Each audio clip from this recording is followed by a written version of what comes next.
মোস্তফা আমার মাসটিকে এই কথা যে বলে, কি বলে, 3 দিন আগুনে থেকেও কেন সিদ্ধ না হলে।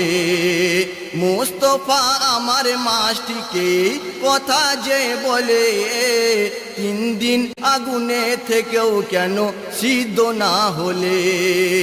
দুনিয়ার বুকে কি করে এই শক্তি ওই পেলে, সেই ভেদ তুমি নিজের মুখেতে বলো আজ খুলে। সেই ভেদ তুমি নিজের মুখেতে বলো আজ খুলে। এই প্রশ্ন যখন করলেন মাছকে শাহে মদিনা, ও গো শাহে মদিনা, আল্লাহ খুলে দেন তখন মাছের জবানি খানা। আল্লাহ খুলে দেন তখন মাছের জবানি খানা।